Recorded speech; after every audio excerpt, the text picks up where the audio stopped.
Shalom para pemirsa yang berpengharapan, kita bertemu kembali dalam diskusi pelajaran Sekolah Sabat yang dipersembahkan oleh Gereja Masehi Advent hari ke-7 Uni Indonesia Kawasan Barat. Pekabaran kedatangan Yesus kedua kali yang kita banggakan, sampai kapan kita harus beritakan itu? Apakah ada akhirnya? Dan apakah pada saat kedatangan yang kedua, maka misi Allah di bumi ini berakhir? Untuk membahas dua pertanyaan ini, kita akan sama-sama membahasnya bersama Pendeta Sony Situmorang, Direktur Komunikasi Uni Indonesia Kawasan Barat, dan juga Pendeta Lamsihar Silitonga, Direktur Komunikasi Daerah Sumatera Kawasan Tengah. Shalom Bapak Pendeta, selamat datang. Shalom. Terima kasih sudah hadir di pelajaran yang terakhir dalam kuartal 4 tahun 2023 dengan judul Akhir dari Misi Allah. Sebelumnya, sudah ada para pemirsa kita yang rindu untuk menyampaikan salamnya kepada kita, jadi saya akan bacakan dan juga saya akan minta tanggapan pertama dari Pendeta Silitonga. Dari Anggi Tulungan, SLA Tompaso, Sulawesi Utara, mengatakan, puji Tuhan boleh menguatkan diskusi ini bagi Anggi secara pribadi. Dari Putra Mandiri mengatakan, saya mendapatkan penjelasan yang sangat jelas. Keluarga Bisai dari Jemaat Eleazar Jayapura menyampaikan salamnya juga. Bulang Barus dari Gereja Maleaki, Barus Julu menyampaikan salam. Lalu Willy Sui dari Gereja SDA Ulu Dusun Sandakan, Sabah, Malaysia mengatakan, terima kasih penjelasannya Pendeta, sangat menarik dan sangat menguatkan semangat dan iman semua. Silakan Pendeta Silitonga dengan tanggapannya. Baik, terima kasih kepada umat-umat Tuhan yang antusias dalam belajar pelajaran Sekolah Sabat.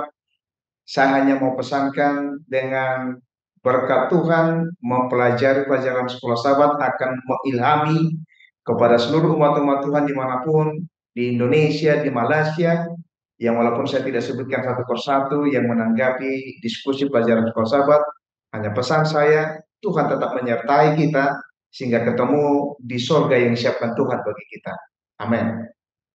Amin, terima kasih sekali untuk tanggapannya. Pendeta Sony Situmorang, nama-nama lama yang terus hadir di dalam komen kita, salah satunya Maidin Lakuman, mengatakan diskusi Sekolah Sabat sangat membantu, terima kasih. Dari Bapak Bambang Eko juga, Nol Dimona dari Winorangian Minahasa Tenggara mengatakan diskusi Sekolah Sabat dapat memotivasi. Berikutnya Melo Bulurditi dan juga Bapak Manalu Washington di Cirebon, dan Konsing Atong mengatakan terima kasih dengan perkongsian yang cukup membantu. Untuk salam-salam ini silakan Pendeta dengan harapan dan juga tanggapannya. Baik, terima kasih semuanya, Pak Maidin, Pak Bambang, Pak Noldi, Mona, Melo, Pak Manalu, dan Konsing Atong ya yang saya dengar tadi. Semoga dengan diskusi ini kita akan semakin dikuatkan, dan yang paling penting diskusi ini hanya panduan, namun yang paling utama adalah Alkitab yang ada di tangan Anda, dan juga setiap hari rajin belajar. Dan satu lagi, tolong bagikan agar link ini agar makin banyak orang terberkati. Terima kasih. Terima kasih sekali. Dan karena ini adalah pelajaran terakhir, jadi jika ada saran, kritik, apa yang dirindukan dari diskusi kita di tahun 2024, silakan dimasukkan di kolom komen. Kami akan dengan senang hati mengconsider apa yang menjadi harapan dari para pemirsa sekalian. Baiklah, memasuki pelajaran ke-13 dengan judul Akhir dari Misi Allah. Saya akan bacakan terlebih dahulu ayat intinya dan akan disambung dengan doa buka oleh Pendeta Silitonga. 2 Petrus 3 ayat 11 dan 12 berisi, jadi, jika segala sesuatu ini akan hancur secara demikian, betapa suci dan salehnya kamu harus hidup, yaitu kamu yang menantikan dan mempercepat kedatangan hari Allah. Pada hari itu, langit akan binasa dalam api, dan unsur-unsur dunia akan hancur karena nyalanya. Silakan Pendeta Silitonga. Kita tunduk kepala, kita berdoa. Bapa kami yang bersemayam di dalam kerajaan sorga, terpujilah Engkau Tuhan di atas segalanya, oleh karena penyertaan Tuhan yang Kau berikan bagi kami. Pelajaran Sekolah Sabat yang kami akan bahas dan diskusikan pelajaran Sabat ke-13, tuntun kami, arahkan kami, demikian juga IP yang akan mengarahkan akan pelajaran ini dan bersama dengan Habamu Pendeta Sony Situmorang, agar dengan pembahasan materi pelajaran Sekolah Sabat dapat kami pahami dengan baik oleh karena campur tangan Tuhan bersama dengan kami. Dalam nama Yesus Kristus kami berdoa. Amin. Baik, terima kasih sekali. Sebelum kita akan memulai pelajaran kita, saya undang para pemirsa untuk membuka Alkitab kita ke dalam Kitab Wahyu. Kita akan melihat akhir dari misi Allah dapatkah dijawab oleh kitab terakhir di dalam Alkitab. Pelajaran hari Minggu dengan judul Wahyu, misi Allah di zaman akhir. Pendeta Silitonga, boleh tolong jelaskan bagaimana kitab Wahyu yang selama ini kita ingat dengan kesan nubuatan, tanda-tanda, dan juga peristiwa akhir zaman, sebenarnya memiliki konsep misi Allah, misionaris yang kita pelajari selama kuartal ini. Boleh penjelasannya Pendeta Silitonga, silakan. Baik, terima kasih Ivy. Berbicara mengenai Wahyu merupakan tulisan pena inspirasi daripada Allah kepada Yohanes. Saya pikir ini juga merupakan bagian daripada rencana Allah untuk disampaikan kepada umat Tuhan. Nah, mengenai Wahyu, ada merupakan pena inspirasi yang Tuhan berikan kepada Yohanes agar paling tidak dengan pena inspirasi itu dibaca dan dipahami oleh seluruh umat Tuhan. Namun hanya sebahagian yang boleh mengerti. Kenapa? Oleh karena mungkin di pikirannya ada terlalu penting. Oleh karena di dalamnya ada banyak hal-hal yang kadangkala yang tidak masuk di akal pikiran daripada manusia.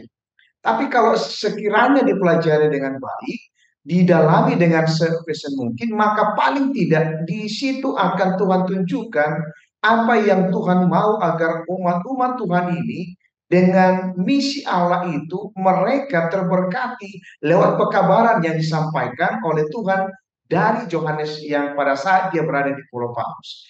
Kita mengerti akan kisah daripada penulisan buku Wahyu, pena inspirasi Allah yang diberikan kepada Yohanes. Namun sangat disayangkan sebagian orang hanya saja belum antusias dan tidak ada minat di dalam mendalami akan firman Tuhan. Dan untuk itu hari ini kita akan coba kupas apa sebenarnya yang Allah inginkan dari seluruh umat-umat Tuhan agar mereka mengerti rencana Allah kepada saudara dan saya pemirsa dimanapun kita berada. Ini mungkin pandangan saya pendahulu dari hal apa yang ditanyakan oleh Terima kasih Pendeta sudah sangat jelas mengawali bahwa beberapa orang yang mengerti bahwa misi Allah juga terdapat dalam kitab Wahyu sampai pada akhir zaman, itu mereka disebut sebuah kelompok yang spesial, begitu ya. Pendeta Sony Situmorang, boleh lanjutkan apa yang menjadi status yang baru, status yang terhormat bagi para umat-umat Tuhan yang mengerti misi ini dan menjalankan sampai pada akhirnya seperti yang dijelaskan oleh kitab Wahyu. Boleh Pendeta bahas ke situ? Baik, terima kasih. Sebelum ke sana, kita coba lihat, pernah nggak dengar kalimat Alfa dan Omega, yang awal dan yang akhir? Kebanyakan Alkitab merupakan isinya sejarah, ya, perjanjian lama. Ada Pentatuk, buku nabi besar, nabi kecil, pokoknya sejarah. Namun keistimewaan buku Wahyu adalah bahwa Wahyu ini merupakan satu hal yang belum terjadi, tapi pasti terjadi. Bahkan dalam seorang penulis Alkitab mengatakan bahwa Wahyu adalah menggambarkan kemenangan kerajaan Allah ketika Kristus datang kembali untuk mendirikan kerajaannya di bumi. Artinya sejarah yang belum dimulai. Namun ketika bicara mengenai apa keistimewaan umat-umat Tuhan yang Afi tanyakan tadi, mungkin Afi boleh baca paragraf ketiga. Ya. Fokus dari misi Allah bukanlah sekadar menarik orang yang akan binasa ke tempat yang aman. Keselamatan dari Allah menawarkan sebuah status yang baru dan terhormat, karena gambaran Allah dipulihkan dalam kita. Orang-orang tebusan menjadi bangsawan alias raja-raja, karena kita memiliki hubungan darah dengan Raja Alam Semesta melalui darah Yesus yang ditumpahkan. Sekarang, sebagai anggota keluarga kerajaan, kita bergabung dengan misi dari keluarga kerajaan dalam penyelamatan bagi umat manusia lainnya. Ini menjadikan kita sebagai imam-imam.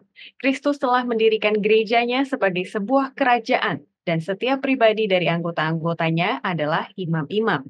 Menjadi bagian dari kerajaan ini berarti menjadi seorang imam.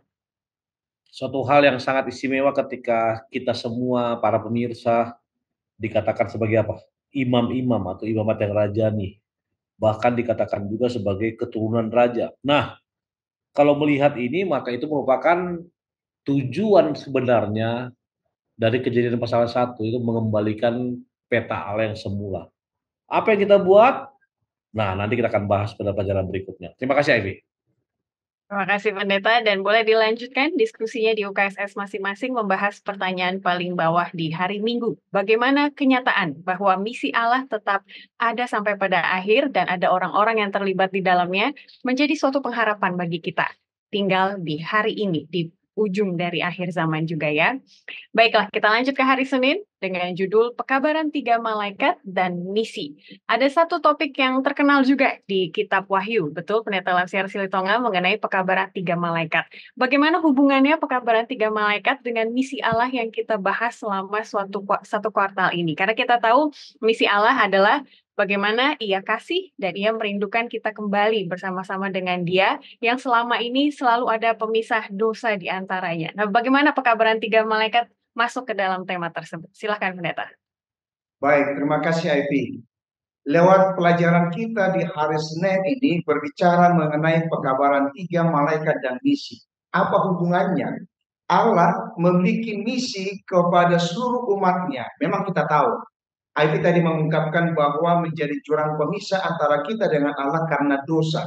Memang kita tidak bisa pungkiri bahwa dari dulunya di Taman Eden, nenek moyang kita Adam dan Hawa telah melanggar perintah Tuhan. Namun oleh karena kasih Allah kepada Adam dan Hawa, bahkan kepada generasi kita di zaman sekarang ini, Allah inginkan agar kiranya kita tidak terus di dalam keberdosaan kita sendiri. Maka Allah mempunyai misi yang sangat luar biasa. Ini juga termasuk karena Allah itu kasih kepada kita. Nah, kalau kita berbicara mengenai pekabaran tiga malaikat, kita tahu, saudara pemirsa, bahwa pekabaran tiga malaikat adalah merupakan bagian daripada pernyataan malaikat kepada seluruh pernyataan malaikat kepada kita seluruhnya umat manusia. Apa itu kira-kira? Pekabaran tiga malaikat yang pertama, yang kedua, yang ketiga memberikan penjelasan agar paling tidak kita mengambil sikap di mata kita untuk menyembah yang sesungguhnya. Nah, kalau kita perhatikan kitab Ayub memberikan kepada kita gambaran yang sangat kuat dan tertulis dari apa yang pertentangan yang selalu muncul. Namun yang perlu bagi kita lewat pekabaran tiga malaikat ini memberikan satu indikasi kepada pemirsa dan saudara dan saya agar masing-masing pekabaran pertama, kedua, dan ketiga ini kita harus mengambil sikap untuk kita berketetapan kemana kita. Lewat apa yang Tuhan berikan, pena inspirasi yang diberikan kepada Yohanes dan dituliskan dari pekabaran tiga malaikat ini, memberikan gambaran kepada kita bahwa bagi kita sebagai pengikut Yesus Kristus harus memiliki keputusan, ya, karena memang Allah ingin supaya saudara dan saya dari misi yang Allah penyelamatan akan menjadi bagian kita sebagai orang yang berdosa. Itu sebabnya pelajaran para saat ini memberikan satu penjelasan dalam buku Wahyu pasal 12 ayat 12 tadi diberikan penjelasan sebagai berikut. Karena itu bersukacita hai surga dan hai kamu sekalian yang diam di dalamnya, celakalah kamu hai bumi dan laut karena iblis telah turun kepada. Nah, ini memberikan gambaran agar kita harus siap. Dan kalau sudah kuasa kegelapan itu memberikan segala upayanya agar kita jauh daripada Tuhan, nah sekarang kita harus mengambil keputusan kita untuk berpegang teguh akan kepada Tuhan saja yang merupakan menjadi bagian kita. Itu sebabnya kita diminta agar melalui pekabaran tiga malaikat ini memberikan indikasi bahwa saya akan berketapan hanya kepada Tuhan dan bukan kepada yang lain. Oleh karena saya tahu Dialah penyelamat saya. Ini mungkin gambaran dari saya dalam hal ini. Terima kasih Pendeta sudah menekankan pentingnya sebuah pilihan untuk terlibat di dalam misi Allah, dan juga itulah yang menjadi hasil dari pekabaran tiga malaikat. Karena kita disuruh memilih begitu ya, mau mengikut Allah atau menyembah yang palsu seperti itu. Nah Pendeta Sony Situmorang, saya mau bawa perhatian kita kepada pertanyaan nomor 2 di hari Jumat, karena ini berkaitan sekali. Dikatakan kalau memang kita ingin mengabarkan sebuah pekabaran yang akhirnya menjadi sebuah pilihan orang, mengapa pekabaran tiga malaikat? Karena kan ada kesan negatifnya, ada penghakimannya seperti itu, dan juga amaran-amarannya keras. Jadi bagaimana Pendeta menanggapi pertanyaan nomor 2 ini mengenai pekabaran tiga malaikat? Baik, pertanyaan nomor 2, bagaimana kita mengarahkan bahwa pekabaran 3 malaikat ini sepertinya tidak berfokus pada Yesus, atau bagaimana kita memiliki sebuah pandangan khusus pada pekabaran 3 malaikat. Nah, saya ingin katakan pemirsa, seluruh isi Alkitab berfokus pada Yesus. Pekabaran 3 malaikat, kalau kita ingat, takut akan Allah, sudah rubuh, lalu satu lagi apa? Barang siapa yang menyembah, itu merupakan berfokus kepada Yesus. Kenapa? Pekabaran 3 malaikat dibuat, kalau pemirsa masih ingat berapa kuartal lalu ya, itu merupakan disampaikan untuk menghadapi 3 roh najis yang merupai katak yang keluar dari mulut terintas palsu. Jadi itu. Dan itu sudah mendengung dari Kejadian pasal 1. Pekabaran palsu yang mereka sampaikan para pemirsa mengacaukan pekabaran 3 malaikat. Bahkan kalau kita buka Wahyu pasal 14 di sini, maka dikatakan ketiga malaikat digambarkan mengumandangkan pekabaran dengan suara yang nyaring. Artinya itu pekabaran yang menyaring dan mendesak. Lalu pertanyaan hari Jumat, mengapa kita memiliki sebuah penekanan khusus kepada pekabaran 3 malaikat? Benar, kita penekanannya ke sana karena itu merupakan intisari dari semuanya. Lalu ada yang mengatakan begini, bagaimana kita merespon argumen yang menyatakan bahwa kita harus berfokus kepada Yesus dan bukan pada sesuatu yang kelihatan negatif. Bagi sebagian orang yang belum mengerti pekabaran 3 malaikat, mungkin itu negatif. Tapi pekabaran 3 malaikat merupakan karakter Yesus atau tabiat Yesus. Artinya apa yang disampaikan oleh pekabaran 3 malaikat itu merupakan hal yang Yesus lakukan. Benar, saat ini banyak gereja penekanannya hanya kepada tinggal mengikuti Yesus, selesai.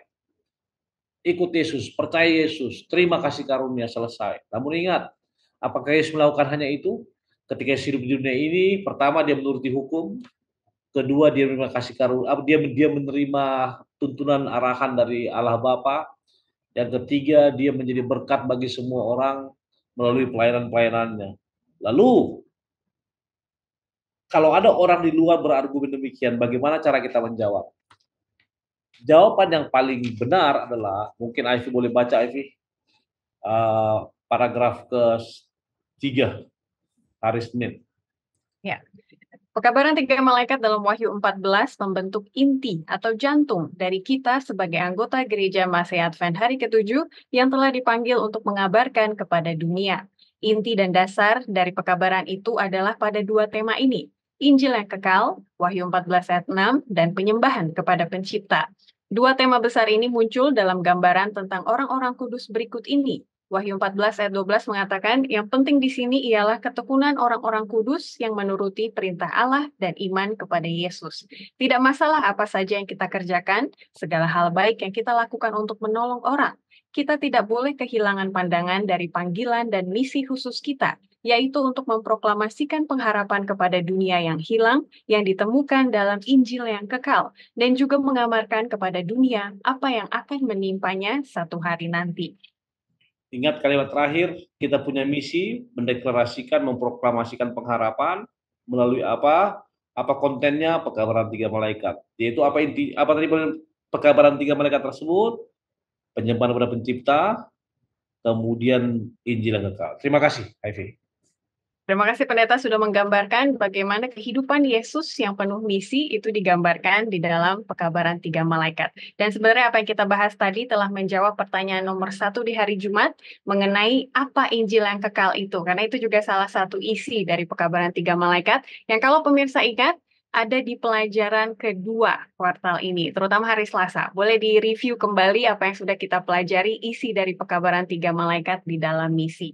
Dan juga tadi karena kita sudah bahas mengenai pilihan, pekabaran 3 malaikat itu akan berujung kepada sebuah pilihan untuk menyembah Pencipta atau tidak. Mari kita evaluasikan, ini pertanyaan di bawah hari Senin. Di mana hati kita benar-benar berada?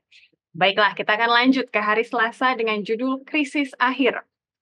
Ada satu isi di dalam pekabaran 3 malaikat yang mau kita bahas, Pendeta Lamsiar Silutonga, dan ini adalah mengenai Wahyu 14 ayat 6, karena pekabaran 3 malaikat harus dikabarkan ke semua bangsa dan suku dan bahasa dan kaum. Dan kalau kita ingat, kata-kata ini mirip dengan perintah agung yang berada di dalam Matius 28 ayat 19 dan 20. Jadi pertanyaan kita di hari Selasa, mengapa penting pekabaran ini dibagikan ke semua orang seperti itu? Silakan Pendeta Silitonga. Baik, terima kasih Ivy. Pertanyaan yang sangat luar biasa. Kenapa ini sangat penting? Apa yang Tuhan sampaikan kepada nabinya, bahkan rasul, bahwa kita diminta untuk menyampaikan. Memang kita ingat pesan daripada Yesus Kristus sebelum dia naik ke surga. Dia katakan, pergilah, jadikanlah semua bangsa murid, dan ajarlah mereka, baptis. Dalam hal ini kita perhatikan itu merupakan perintah agung. Kenapa Tuhan sampaikan itu? Adalah dengan maksud dan tujuan sebelum Yesus naik ke surga, dia menitipkan pesan kepada murid-muridnya dan bahkan kepada zaman sekarang ini. Apa itu pesannya? Untuk kita memberitakan Injil. Nah, Allah ingin dalam hal keselamatan itu kepada seluruh makhluk ciptaannya, terutama kepada manusia. Karena kita sedikit lebih tinggi daripada hewan dan sedikit lebih rendah daripada malaikat. Allah tidak ingin supaya agar manusia itu binasa. Nah, ingat dalam buku Yohanes pasal yang ke-16, karena begitu besar kasih Allah akan dunia ini, sehingga dia mengaruniakan anaknya yang tunggal, supaya setiap orang yang percaya kepadanya tidak binasa, melainkan beroleh hidup yang kekal. Allah ingin saudara pemirsa dengan saya memiliki hidup yang kekal, dan keselamatan itu akan kita dapat miliki. Itu sebabnya panggilan ini bersifat universal. Panggilan ini bersifat universal, menyeluruh, dan kepada semua orang tanpa terkecuali. Namun hanya keselamatan diberikan kepada orang yang menyambutnya. Nah, kalau kita baca dalam ayat yang berikutnya, yang dikehendaki supaya orang diselamatkan dan memperoleh pengetahuan dan kebenaran. Mungkin dapat kita baca itu dalam buku 1 Timotius 2 ayat yang keempat. Nah, dalam hal ini apa yang kita sudah ikuti dari pertanyaan Ivy tadi, bahwa memang ini sangat penting, sangat penting. Sama halnya kalau kita perhatikan surat penting dari pimpinan akan tetap kita realisasikan kepada bawahan ataupun kepada umat kalau di gereja, dan kepada karyawan kalau di perusahaan. Ini sangat penting. Jadi dengan kata lain ini harus disampaikan karena merupakan bagian yang harus diketahui. Nah, untuk itu juga kepada kita semua lewat pekabaran Wahyu, kitab Wahyu memberikan penjelasan bahwa kita diminta untuk mengabarkan Injil karena Tuhan mau semua orang selamat tanpa terkecuali. Hanya bagi siapa yang menyambut akan keselamatan daripada Tuhan itu sendiri. Demikian Ivy, gambaran dari saya.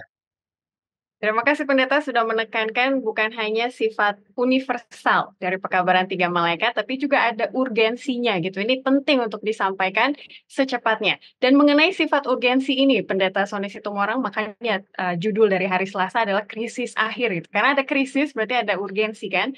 Di paragraf terakhir dikatakan, tetapi pada zaman akhir ini ada sebuah proses yang berkembang dan kebebasan hati nurani tidak lagi dihargai. Alias ada satu saat di mana pilihan untuk mengikut Allah atau tidak itu tidak ada lagi Pendeta. Jadi sebelum pilihan itu tidak ada, maka tugas kita adalah untuk memberitakan bahwa kita ada pilihan. Loh, ini maksudnya seperti apa gambaran masa depan yang dinubuatkan oleh Wahyu?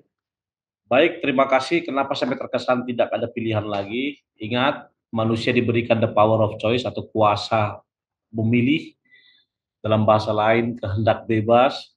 Kemudian itu berjalan sampai pada akhir zaman, dan benar ada urgensinya ketika seseorang itu tidak punya pilihan lain. Kenapa? Karena memang ya dia sudah menentukan pilihannya di awal melalui apa yang dia buat.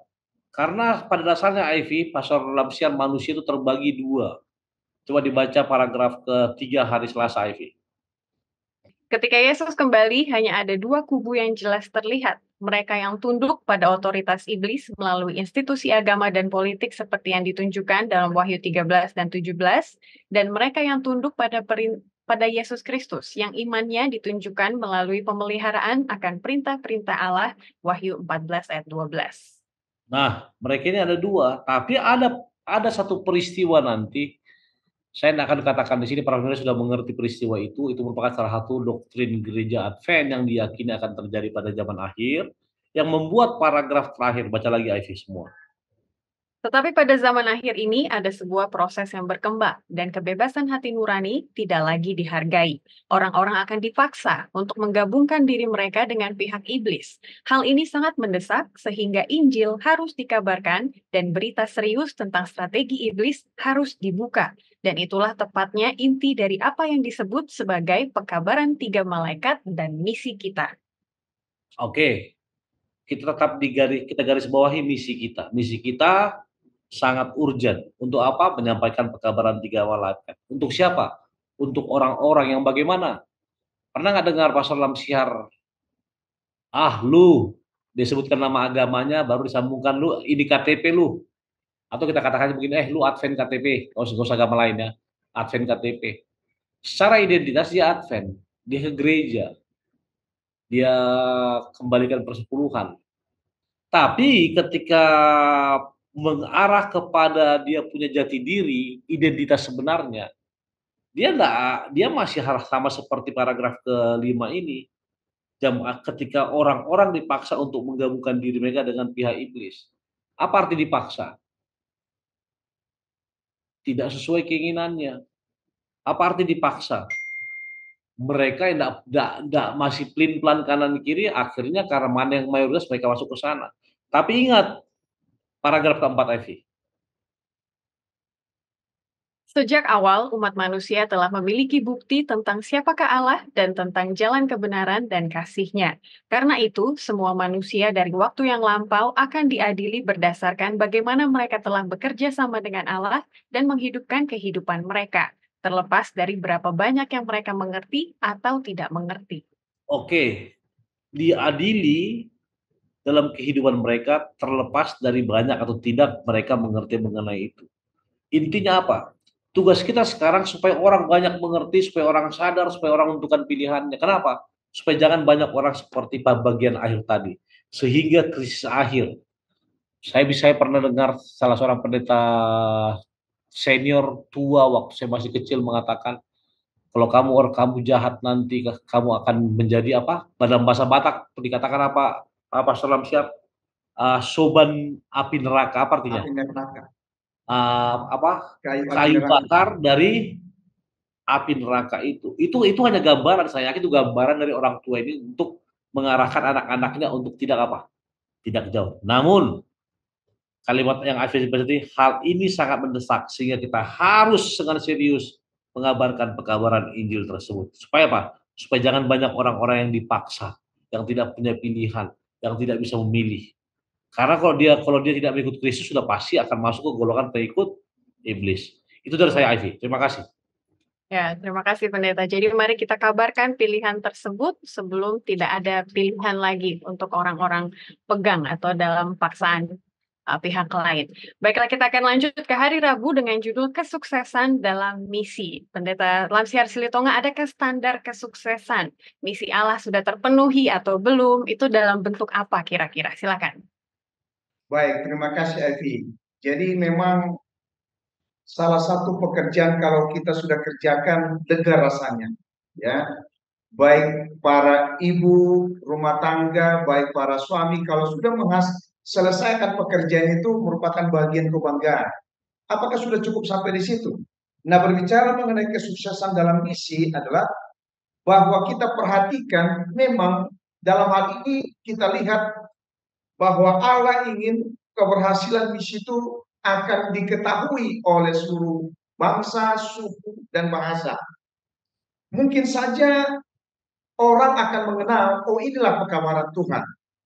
Dari belajar Alkitab, yang apa yang diketahui. Dan mungkin saja kita memiliki sebuah kebanggaan kalau memiliki bangunan gereja yang begitu banyak. Bertambahnya jumlah anggota dalam sebuah gereja. Tapi perlu menjadi sebuah pertanyaan, apakah ini juga disebutkan dengan kesuksesan? Ya, kalau kita perhatikan di perusahaan-perusahaan bila mana mereka memiliki omset yang tinggi oleh karena dari berbagai pekerja mengupayakan segala sesuatunya, maka boleh dikategorikan, oh mereka ini sudah berhasil dan atau sukses. Tetapi yang mana yang Tuhan inginkan kesuksesan dalam hal misi ini? Nah, kalau kita perhatikan apa yang dikatakan oleh Rasul Paulus dalam buku 1 Korintus 3:6, aku yang menanam, Apolos yang menyiram, tapi Allah yang memberi pertumbuhan. Nah sekarang, pekabaran demi pekabaran yang kita sudah dengarkan, apakah lewat media sosial, atau kita dengar sendiri dalam memberitakan Injil oleh orang-orang yang lain, tapi perlu kita harus simak dan sikapi dengan baik. Apakah memang itu sesuai dengan Alkitab, apa yang disampaikannya? Nah, kalau kita perhatikan kesuksesan dalam misi ini, apakah memang karena jumlahnya anggota banyak, atau jumlah daripada gereja bertumbuh, dan ini yang dimaksud dengan kesuksesan dalam misi.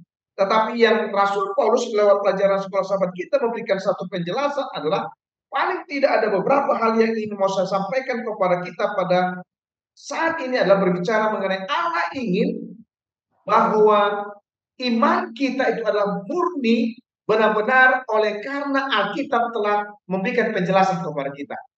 Bukan oleh karena ada iming-iming dari sebuah organisasi maka kita masuk dalam gereja itu sendiri. Tapi oleh karena kita memahami Alkitab, inilah yang dijelaskan untuk kita pahami dan kita harus ikuti. Nah, inilah yang Tuhan mau agar saudara dan saya, kepada kita semua, bahwa memang Allah inginkan kesuksesan, memang Tuhan inginkan bertumbuh, bertambah banyak, tetapi Tuhan mau adalah kualitas, bukan kuantitas yang Tuhan inginkan. Demikian dari saya mungkin nanti.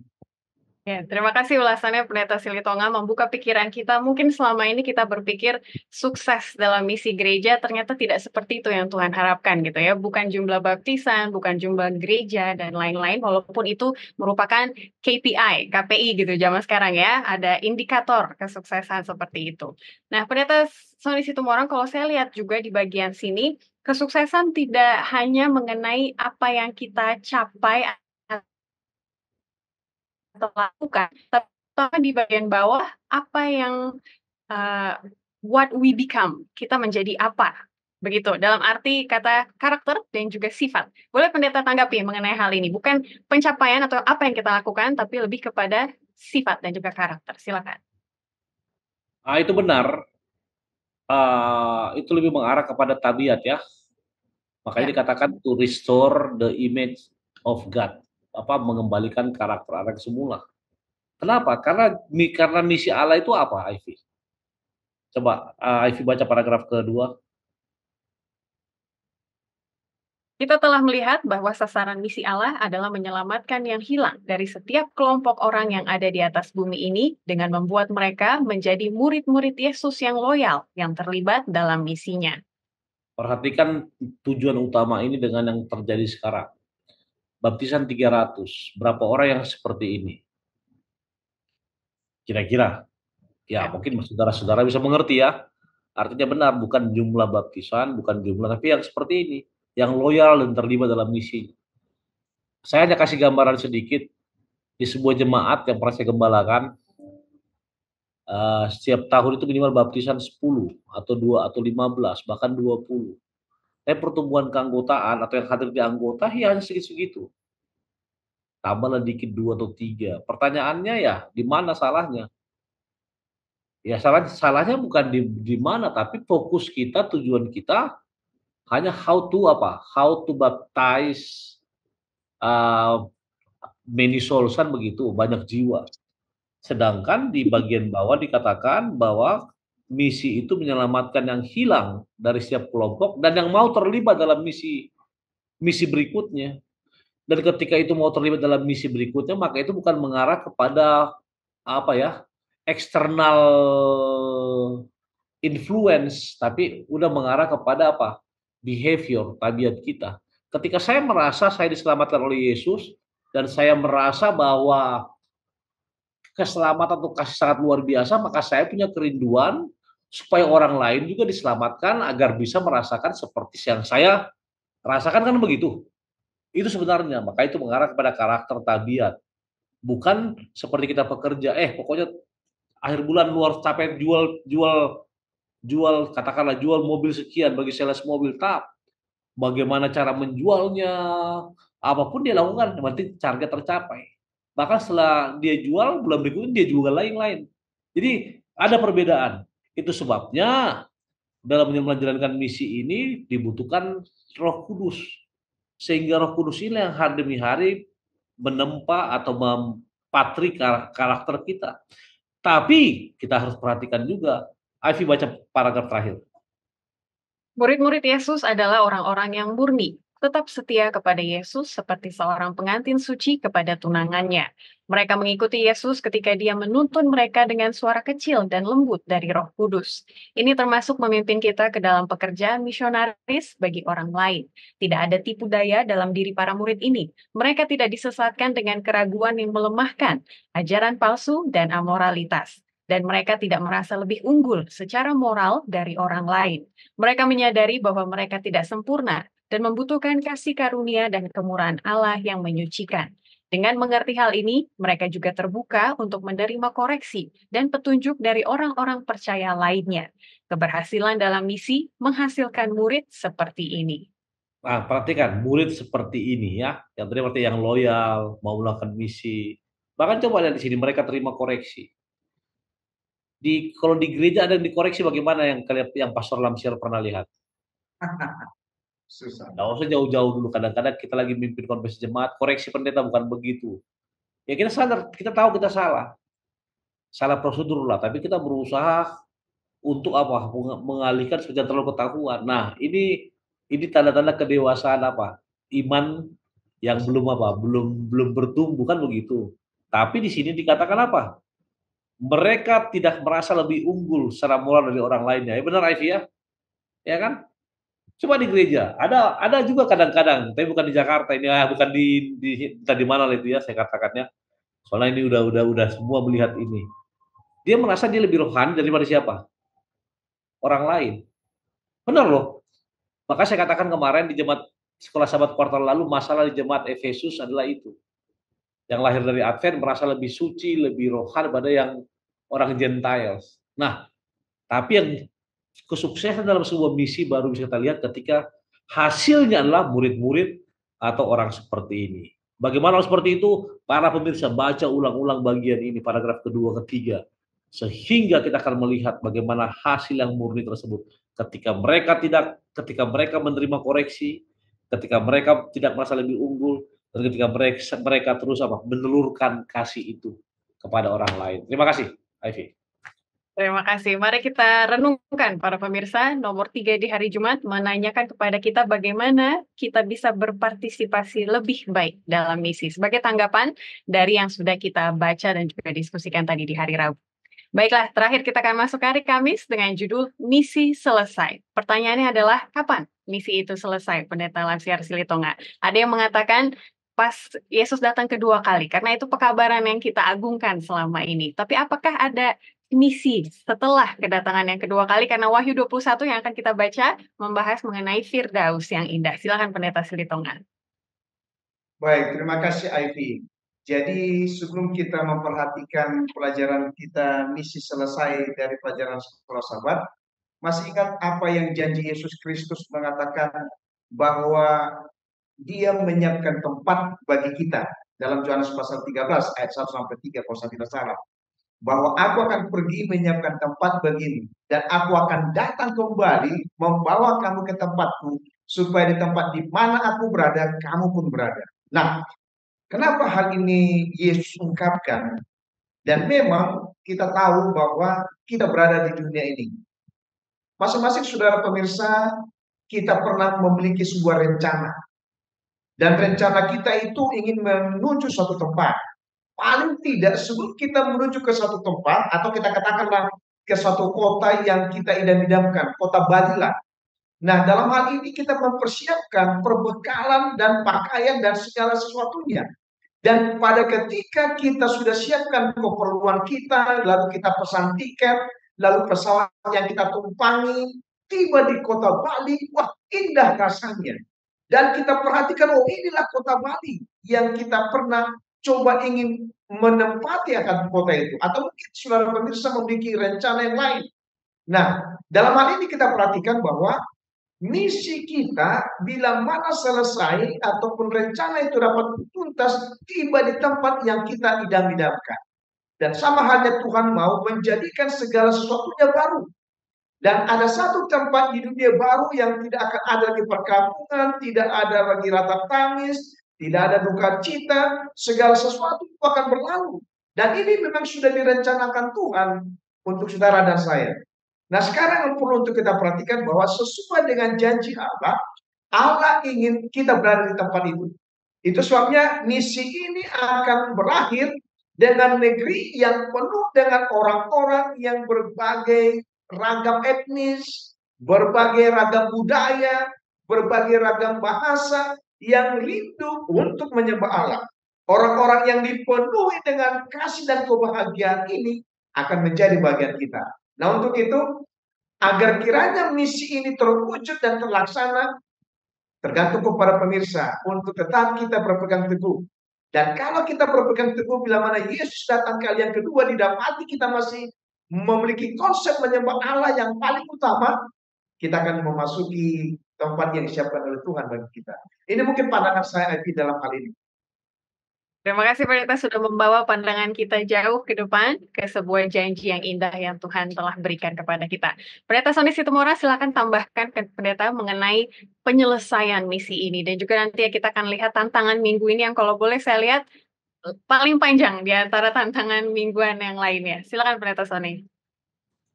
Misi selesai ketika semua pekerjaan selesai. Misi selesai ketika tidak ada lagi yang kita kerjakan. Itu baru namanya misi selesai. Mission accomplished, kan begitu. Tapi pertanyaannya adalah, apakah misi kita sudah selesai? Penulis pelajaran yang merupakan para direktur misi global menulis ini untuk memberikan sebuah gambaran bahwa ada satu masa ketika misi itu selesai. Ketika kelompok orang yang belum dijangkau bisa terjangkau. Ketika gereja lokal dan conference bisa menjangkau. Ketika kita semua terlibat, masalahnya adalah apakah Pendeta Lamsihar, Ivy, saya, dan kita semua terlibat, para pemirsa? Berulang kali saya katakan ini terus, berulang-ulang kali terus.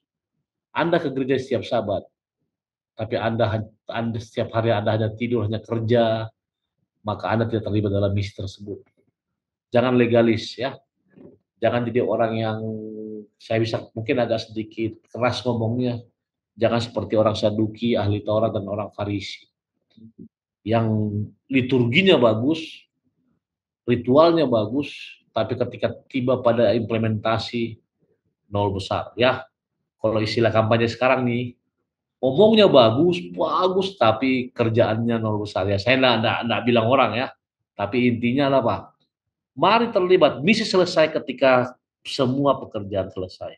Itu sebabnya penulis pelajaran ini yang merupakan gabungan banyak orang memberikan tantangan. Namun sebelum tantangan tersebut, saya mau kasih anjuran, himbauan yang Sekolah Sahabat sampaikan kepada masing-masing jemaat dan conference. Coba Ivy baca paragraf ketiga,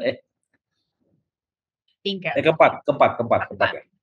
Setiap gereja lokal dan conference harus memutuskan kategori kelompok-kelompok orang yang harus dijangkau dalam komunitas mereka. Sekarang adalah waktunya untuk berinvestasi dalam misi Allah untuk menjadikan murid yang berasal dari kelompok-kelompok orang tersebut. Dengan demikian, mempercepat kedatangan juru selamat kita dan pada akhirnya tinggal dengan mereka di surga dan bumi baru yang dijanjikan bagi kita. Ingat, tahun depan adalah Hope for Indonesia. Berapa target Uni Barat, Pastor Lamsihar? Semuanya? Sumatera Tengah berapa targetnya? 300 ya. 3.000. Indonesia targetnya 15.000, saudaraku. Iya. 15.000 setahun ya. Tercapai nggak itu kira-kira? Dengan kuasa Tuhan pasti tercapai. Iya, ini yang paragraf terakhir ini. Setiap gereja lokal yang Asyik tadi bacakan, siapa yang mau dijangkau? Itu akan tercapai kalau kita semua bekerja. Benar nggak? Benar. Itu sebabnya ada tantangannya. Tantangannya apa? Silakan Ivy. Iya. Tantangan mingguan kali ini adalah untuk berdoa supaya Tuhan berikan kesempatan di mana kita bisa memberitakan janji yang kita sudah bahas tadi, bahwa ada rumah yang Tuhan sudah sediakan bagi kita di Firdaus yang indah. Tantangan yang lebih besar lagi adalah bagi kita untuk terlibat ataupun memulai kelompok pembelajaran Alkitab di mana orang-orang percaya berkumpul untuk mengembangkan gereja seperti gereja mula-mula zaman dulu. Lalu juga untuk menciptakan strategi bagaimana kita bekerja sama dengan jemaat lokal dalam membangun kelompok-kelompok kecil ini dan juga untuk terlibat dalam hal apapun yang bisa dilakukan di dalamnya. Itu Pendeta Sony Situmorang. Dengan kata lain, ketika kita sudah ikuti tantangan ini, apa yang akan terjadi? Anda akan lihat hasilnya. Terima kasih, Ivy. Terima kasih. Baiklah, di akhir dari pembahasan kita, mari kita simpulkan pelajaran ke-13 dengan judul akhir dari misi Allah. Saya mau mengutip ada dua kalimat dari penuntun guru mengatakan, Gereja Masih Advent hari ke-7 membanggakan diri karena memiliki pekabaran kedatangan Yesus kedua kali yang terdepan dan merupakan pusat identitas mereka. Namun, kebenaran tentang kedatangan kedua bukan sebatas berbagi pekabaran. Bukan pekabaran saja, tetapi seperti apa? Ini yang mau saya kembalikan kepada para narasumber kita untuk menyimpulkannya. Silakan dari Pendeta Sony Situmorang terlebih dahulu. Benar, bukan hanya sebatas berbagi pekabaran. Karena tadi awal dikatakan itu identitas, berarti itu merupakan gaya hidup, sesuatu yang kita hidupkan setiap hari. Sehingga tanpa berbicara pun pekabaran tersebut menjadi menjadi hidup dalam diri kita. Itu ya dari saya, Ivy. Terima kasih. Terima kasih Pendeta. Silakan Pendeta Silitonga dengan kesimpulannya. Kalau dari saya sebenarnya memang bukan hanya sekedar pekabaran, tapi kita hidupkan. Pernah ingat tulisan Rasul Paulus mengatakan, kamu adalah suratan yang hidup, yang dapat dibaca dari kehidupan kita sehari-hari. Mari kita coba terapkan apa yang kita ketahui pekabaran lewat Alkitab jelaskan kita. Ya, mari kita terapkan dalam kehidupan kita sebagai umat-umat Tuhan, dimanapun kita berada dan kemanapun kita pergi. Ini pandangan dari saya, Ayu. Terima kasih sekali. Bagaimana dengan para pemirsa sekalian? Kesimpulannya kami rindu untuk kami baca di dalam kolom komen apa yang menjadi highlight yang diingat dari pelajaran selama satu kuartal ini. Semoga itu akan menguatkan orang-orang lain yang membaca komen juga. Baiklah, kita akan menanggapi satu pertanyaan yang telah masuk dari pelajaran sebelumnya dari Bapak Manalu Washington. Saya arahkan kepada Pendeta Sony Situmorang terlebih dahulu, nanti akan ditambahkan oleh Pendeta Silitonga. Pertanyaannya adalah mengenai buku Esther. Dari mana kita tahu bahwa Tuhan turut campur tangan dalam kisah Esther, sedangkan kata-kata istilah Allah tidak ada dalam kisah tersebut? Silakan Pendeta Sony. Oke. Terima kasih, Ivy. Baik, benar. Saya katakan pekan lalu, nama Esther dan Mordechai pun nama yang unik ya, dari dewa Medo dan Persia ya. Itu Mordechai itu dari kata apa? Marduk. Dewa Marduk, ingat Dewa Marduk ya. Kemudian kata Esther dari Dewi Istar. Oke. Lalu kenapa tidak ada nama Allah di sini? Jangan salah. God working behind the scene katanya. Ketika kita mempelajari Purim, apa arti Purim, Ivy? Kemarin. Purim itu pembebasan umat Allah dari pembantaian ya. Mereka bebas oleh karena campur tangan Allah. Memang secara tersirat tidak ada nama Allah. Tapi dengan adanya Purim itu merupakan melambangkan eksistensi Allah. Lalu ada yang mengatakan begini, kan ini Alkitab dikanonisasi. Lalu bagaimana dengan ini? Benar, saya mau katakan kepada para pemirsa semua, kitab Esther merupakan kitab yang sangat unik.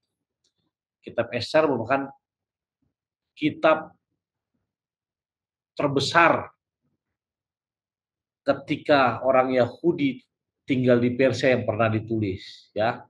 Bahkan dalam kata ini Allah bertindak di balik layar merupakan suatu tema. Kenapa saya katakan demikian? Ketika kita baca kitab Esther, maka paling sedikit ada dua tujuan. Mengapa dalam kitab Esther tidak terdapat nama Tuhan? Yang pertama, penulis menarik kesimpulan bahwa kitab Esther bukanlah kitab yang bertujuan untuk memunculkan nama Tuhan atau Yahweh. tapi untuk menunjukkan bahwa Tuhan itu kerja di balik layar. Dengan kata lain, Tuhan ada bekerja di antara tengah-tengah bangsa Israel, tapi untuk konteks ini dia tidak terlalu ditonjolkan. Karena ini hanya berbentuk narasi. Yang kedua adalah karena Esther lebih cenderung mengarah kepada Hari Raya Purim. Mengingat Hari Raya Purim bagi orang Yahudi merupakan hari yang sangat bersejarah, yaitu Pak, ketika mereka hendak dimusnahkan di muka bumi, tapi Tuhan bekerja mendatangkan keselamatan bagi mereka. Jadi kalau tidak ada kata maka Tuhan berfirman, tidak ada kata berkatalah Allah. Saya ingin katakan kepada Pak Manalu Washington, ini merupakan kitab yang sudah dikanon dan ini merupakan campur tangan Tuhan dalam apa? Dalam kehidupan kita. Dalam kehidupan bangsa Israel. Bukti yang lain adalah ketika ketika Esther berdiskusi sama Mordekai, kemudian Esther ingin menyelamatkan bangsanya. Coba kita pikir, itu bisikan siapa? Udah pasti bisikan Tuhan. Tapi fakta benar, di buku Esther tidak tertulis secara letter like nama siapa? Tuhan. Tapi Tuhan bekerja dalam peristiwa di buku Esther. Itu dari saya, Pak Manalu. Kalau ada yang kurang nanti kita lanjutkan secara japri. Terima kasih Pendeta Sony. Pendeta Siltong ada tambahan, terutama mungkin bagi orang-orang yang merasa sepertinya Tuhan tidak turut campur tangan dalam kehidupan saya sekarang ini gitu. Apa yang bisa menjadi kekuatan ketika kita membaca kisah Esther? Baik, terima kasih Ivy. Dalam hal ini kita perhatikan memang kisah kehidupan Esther nggak perlu kita ulangi. Tapi saya hanya tertarik adalah tindakan Esther ini merupakan sebuah bukti seorang iman kepada Tuhannya. Ya, itu saja yang dipikir. Jadi dalam hal ini dia berkeyakinan dan memiliki iman Tuhan yang disembah oleh Esther akan memampukan dia melewati segalanya. Yang memang benar apa kata Pendeta Sony, kata Tuhan tidak tertulis dalam kitab Esther. Namun yang kita perhatikan kisah cerita Esther adalah adanya karya Tuhan yang akan ikut dalam penyelamatan bangsanya sendiri. Ini dari saya. Terima kasih Pendeta. Jadi iman nih apa yang kita percayai, walaupun tangan-tangannya seperti tidak terlihat sekarang gitu ya, tapi karyanya akan ada di masa yang akan datang. Baiklah untuk Ivy, ya, silakan Pendeta. Saya teringat sesuatu. Pernah nggak dengar puasa Esther? Pernah nggak puasa Esther? Puasa Esther berapa lama itu? Coba para pemirsa, berapa lama puasa Esther? Oke, sebelum dia menghadap raja, dia berpuasa. Nanti jawabannya minggu depannya. Tolong ini PR buat para pemirsa yang tahu nanti, maka tim Sekolah Sahabat Departemen Komunikasi Uni Barat akan kirim, kita kirim kenang-kenangannya, kenang-kenangan ke alamat Anda ya, kali ini untuk akhir tahun baru. Kami banyak souvenir dari AWR, kita akan kirim kepada Anda satu paket.